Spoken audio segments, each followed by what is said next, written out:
We're doing tremendously well. Our stock market just hit an all-time high.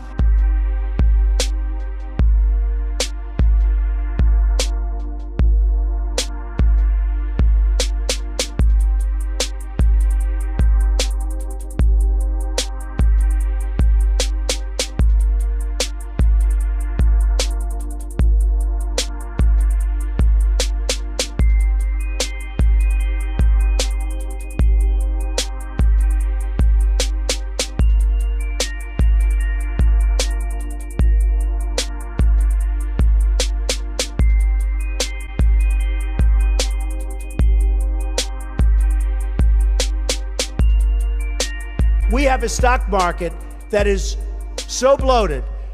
Be careful of a bubble, because what you've seen in the past might be small potatoes compared to what happens. The stock market now is starting to go down. We're sitting on a big, beautiful bubble. Believe me, we're in a bubble right now. And the only thing that looks good is the stock market. But if you raise interest rates even a little bit, that's going to come crashing down.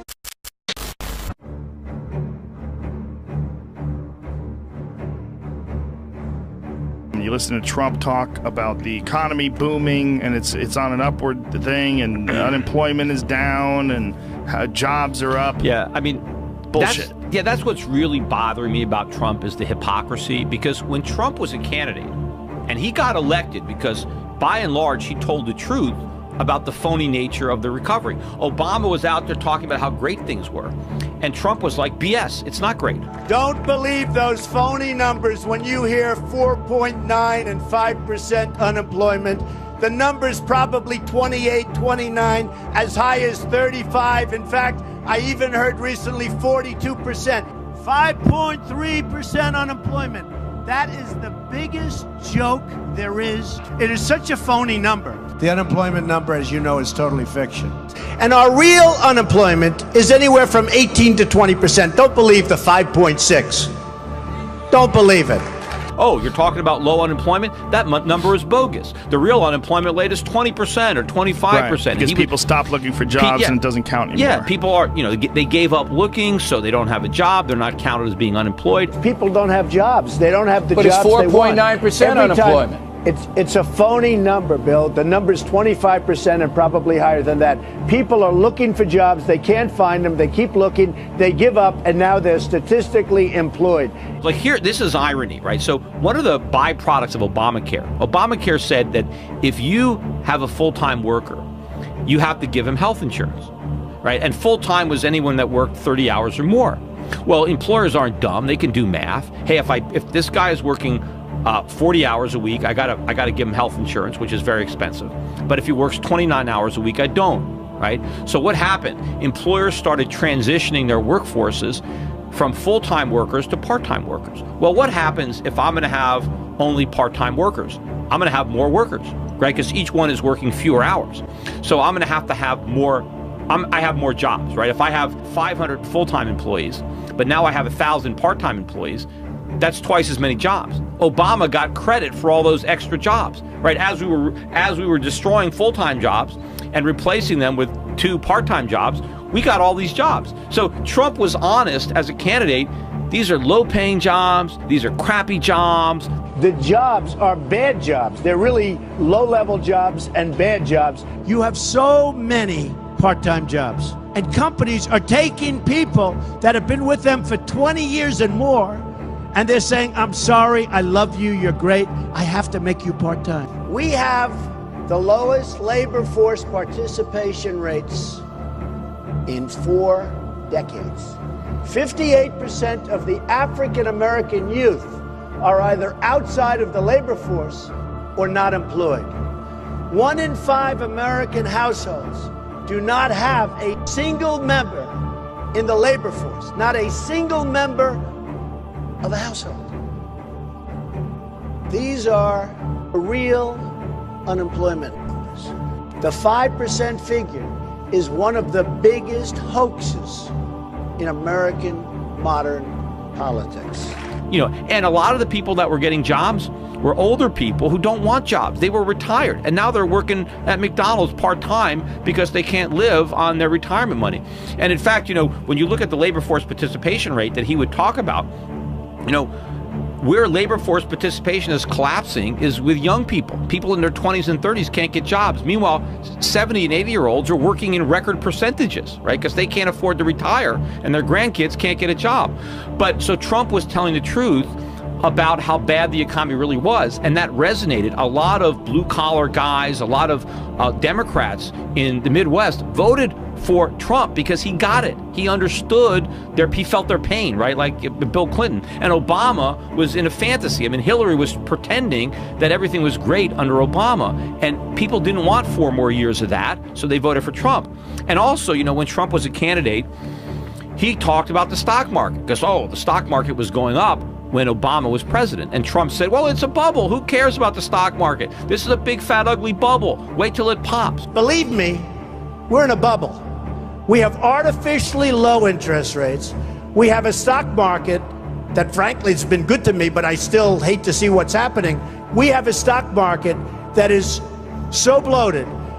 Be careful of a bubble. The economy is doing terribly. Look at even now the stock market. Finally, that was the one part of the economy, and finally that's crashing. We have the worst revival of an economy since the Great Depression. And believe me, we're in a bubble right now. And the only thing that looks good is the stock market. But if you raise interest rates even a little bit, that's going to come crashing down. We are in a big, fat, ugly bubble. He was right about that. Now he's president. What is he saying? Every time I see him, the stock market's a new record high. This is fantastic. You know, it's all because of me. This is great. The stock market reached yet another all-time, in history, all-time high today. We're doing tremendously well. Our stock market just hit an all-time high. Stock market hit an all-time record high today, over 22,000. We've picked up substantially now more than $4 trillion in net worth in terms of our country, our stocks, our companies. The economy is starting to come back, and very, very rapidly. We've added $3.3 trillion in stock market value to our economy and more than 1 million private sector jobs. And when the jobs numbers come out, look how low the unemployment rate is. This is the lowest it's been in 15 years. I'm doing a great job. We have, I think, 16 years. In 16 years, it's the lowest unemployment rate. Unemployment is at a 16-year low. We have already created over 1 million jobs since I took office. The stock market is at record highs. Unemployment is at a 16-year low. We have a growth rate, a GDP, which has been much higher than, as you know, anybody anticipated. It's going to go higher, too. We have made incredible progress. I don't think there's ever been a president elected who in this short period of time has done what we've done. Nothing has changed. This is the exact same economy he inherited. It's the same crappy jobs. It's the same stock market bubble. The only difference is he's not a candidate anymore. He's the president, and now he's trying to market the same crappy economy that Obama had and pretending everything is good. And I wish he would stay true to the candidate and admit, you know what, the economy is still a disaster because nothing has changed, right? He was going to drain the swamp. Instead, he just poured more water in the same swamp. In the past, the president has referred to particular job reports as phony or totally fiction. Does the president believe that this jobs report was accurate and a fair way to measure the economy? Yeah, I talked to the president prior to this, and he said, to quote him very clearly, they may have been phony in the past, but it's very real now.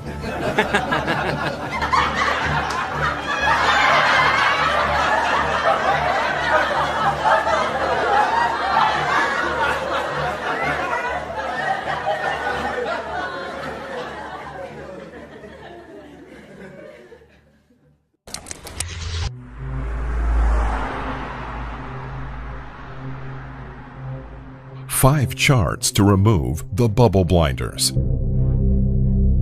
The stock market continues to show volatile signs of a market bubble. Here's 5 charts that show that a very real bubble is on the horizon. Number 1. Economic bubbles and the breadwinner economy. Former Congressman and Reagan's budget director David Stockman highlights that another month has passed in which the number of breadwinner jobs remain below where it was when Bill Clinton was in the White House. Since then, 2 presidents have come and gone, and now possibly a third.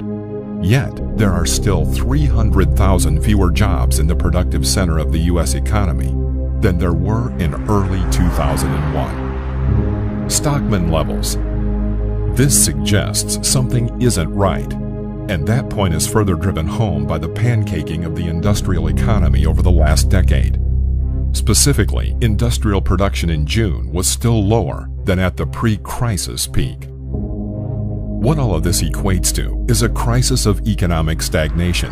It bolsters national debt and puts forward a threat to fiscal governance. Stockman summarizes that you can't justify a healthy economy purely on the claim that jobs grew by 209,000 in July, or that GDP is up a minimal 1.9% rate in the first half of the year.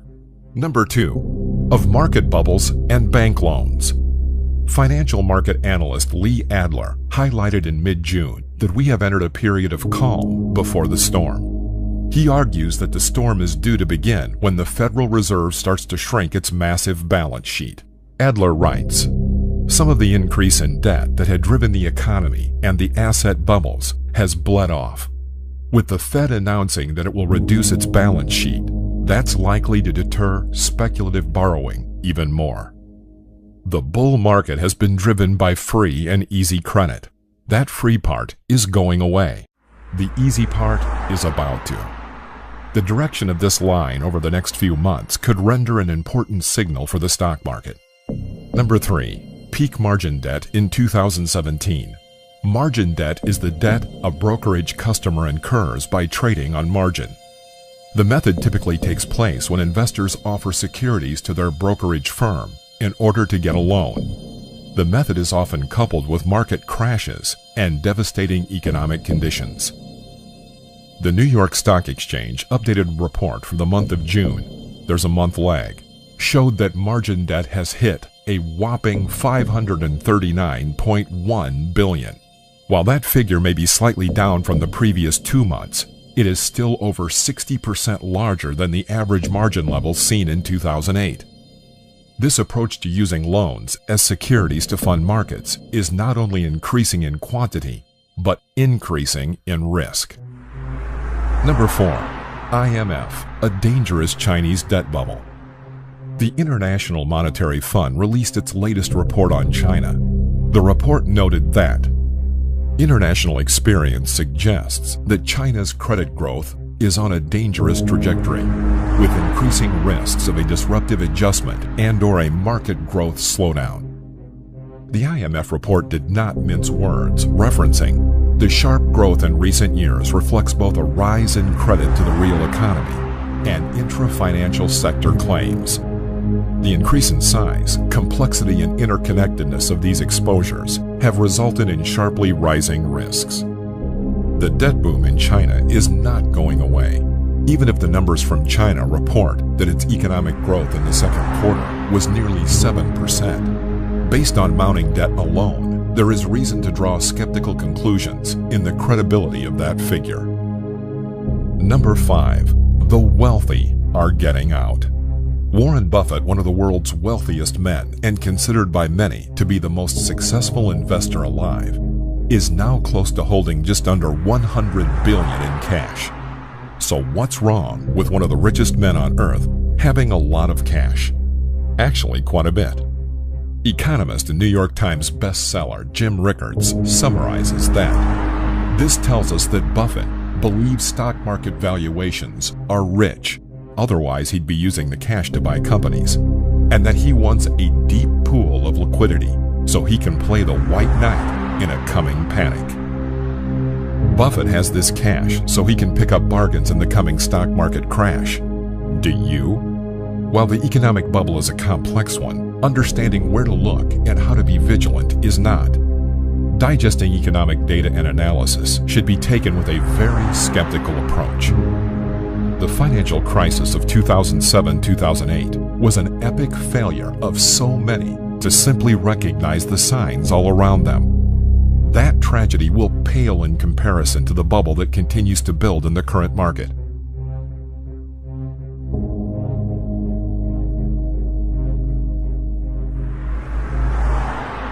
Rudy Penner, the former director of the Congressional Budget Office and the person described by Market News International as one of Washington's most respected fiscal policy experts, told MNI Wednesday in an exclusive interview that he expects a very scary fall 2017 due to fiscal issues, with market-disrupting battles ahead on both the debt ceiling and fiscal year 2018 spending.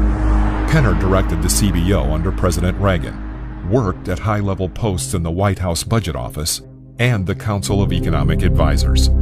He is currently a fellow at the Urban Institute and sits on the board of the Committee for a Responsible Federal Budget. There are so many politically hard issues and so little consensus on budget and tax policy. I assume we'll somehow get through this, but not without getting frightened on a regular basis, Penner said. Probably the best we can hope for is muddling through the fiscal year 2018 budget and the debt limit, and getting very limited health, tax, and infrastructure legislation. There is not going to be a significant stimulus coming out of Washington in the foreseeable future, he said, echoing what many other pundits have said before. Penner said a bipartisan negotiation is badly needed to forge even a limited fiscal year 2018 spending agreement, but he's not certain this will occur. Even a very limited spending agreement might be an impossible dream. We may just stumble into a series of short-term CRs, he said, referring to temporary spending bills to keep the government funded. While the record polarization rhetoric is familiar, the clock is starting to tick even louder. The 2018 fiscal year begins on October 1st, 2017 and extends until September 30th, 2018. None of the 12 annual spending bills for fiscal year 2018 have yet been approved by Congress. On to the debt ceiling, the one item on the calendar which Morgan Stanley and others have said will be the biggest hurdle for the market in the next 2 months. Penner says he believes it will be very challenging for Congress to pass legislation this fall to increase the statutory debt ceiling. Treasury Secretary Steve Mnuchin has asked Congress to lift the debt ceiling by the end of September.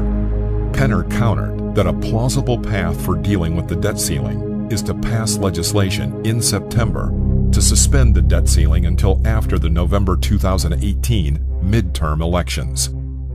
However, such legislation, he said, may have to be negotiated by an unusual coalition assembled by House Speaker Paul Ryan, a Republican, and House Minority Leader Nancy Pelosi, a Democrat. Said such an agreement, Penner said, could put Speaker Ryan's job in peril by conservative Republicans who oppose it. He said he believes the debt ceiling is an incredibly stupid law that makes no logical sense. It terrifies the world and frightens markets every few years, but does nothing to actually control spending or cut budget deficits, he said. Penner said he sees little Republican consensus on tax reform and expects any package that emerges to include some quite modest tax cuts and the closure of loopholes. Finally, Penner touched upon the market and said that, like virtually everyone else, he remains totally puzzled by the surging stock market, arguing that the markets soar even as it becomes more evident that major fiscal stimulus will not be coming out of Washington this year. The markets don't seem to have absorbed the reality of Washington yet, he said. I have an uneasy feeling that this will all end badly, and there will be a very major market correction. Now, we just can't show this information to anyone, so please be sure to get the proper clearance by pressing the big red subscribe button. While you're at it, be sure to activate the notifications so you're always in the know when it comes to our future releases.